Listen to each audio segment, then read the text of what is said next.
Abdallah Bali, bonjour. Vous avez été représentant permanent de l'Algérie à New York de 1996 à 2005, ambassadeur d'Algérie à Washington de 2008 à 2015. Vous connaissez très bien les États-Unis. Première réaction à l'élection de Donald Trump. Est-ce que tout le monde s'est trompé? Je pense effectivement que tout le monde s'est trompé, à commencer par moi-même.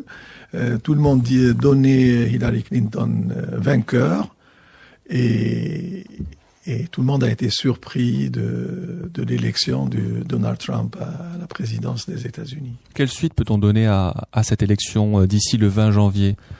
Je crois qu'il est trop tôt pour dire ou prédire ce qui va arriver, et je crois que le fait justement que nous soyons tous plantés nous impose un surcroît de prudence dans nos pronostics.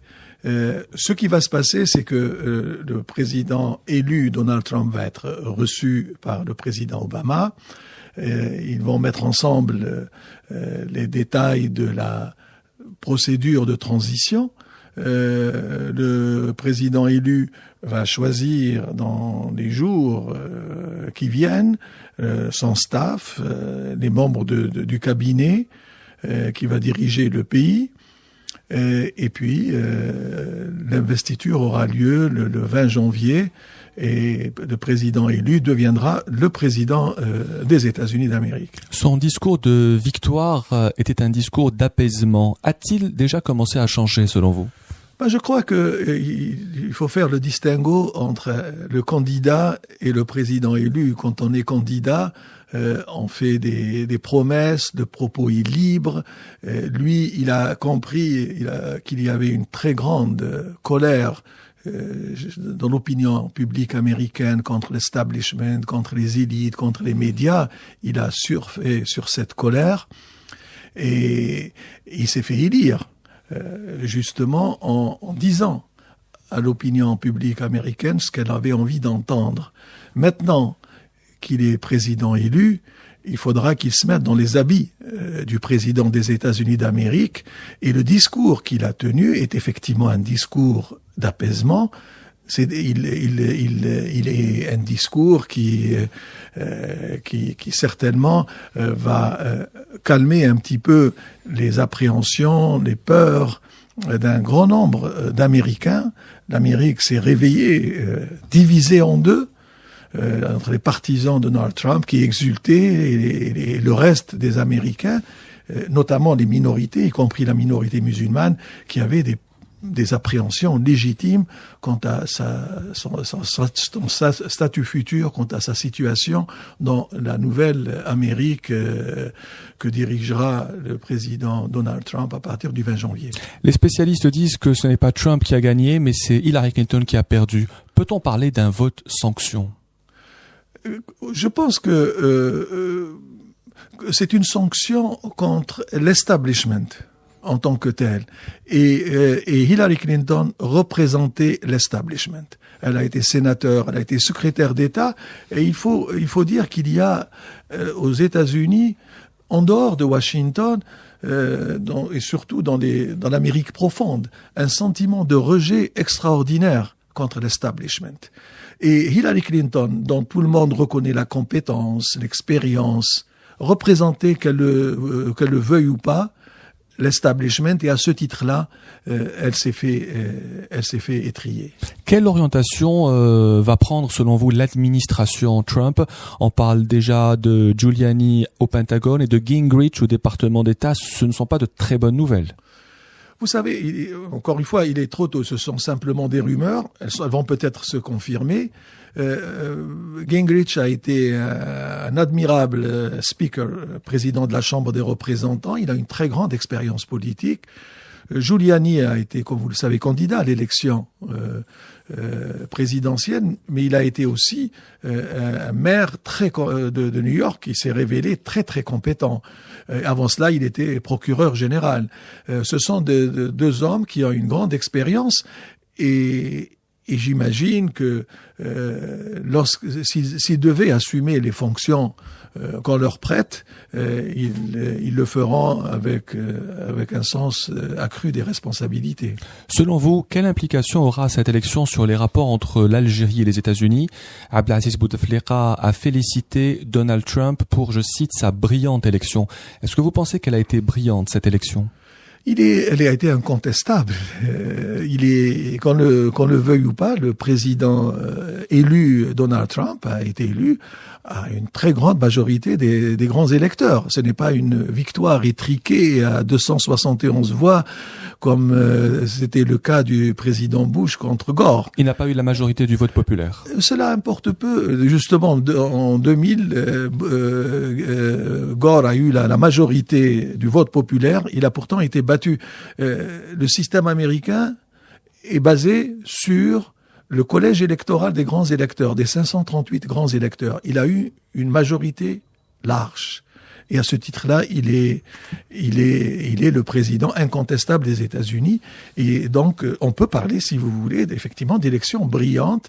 Maintenant, quant aux relations futures avec l'Algérie, je pense que les relations continueront à être aussi fortes, aussi denses qu'elles l'ont été pendant l'administration Obama. Il n'y a aucune crainte à se faire à ce sujet. Donald Trump n'a aucune appréhension ou a priori à l'égard de l'Algérie à ma connaissance et donc je pense que nous pouvons avec les États-Unis continuer à entretenir des relations de confiance et de coopération pendant l'administration Donald Trump. Et ces relations avec le monde, la Russie et l'OTAN l'ont félicité sans réserve. Un peu plus de réserve du côté de Paris et d'Ottawa. Qu'en pensez-vous? Bon, je crois que là également, pendant la campagne électorale, des propos ont été tenus de part et d'autre, de la part de Donald Trump lui-même et de dirigeants européens. Et maintenant, la page est tournée.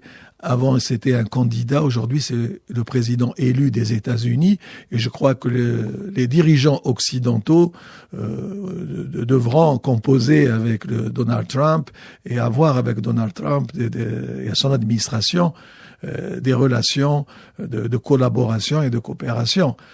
Maintenant, avec le président Poutine, il est évident que les relations vont s'améliorer.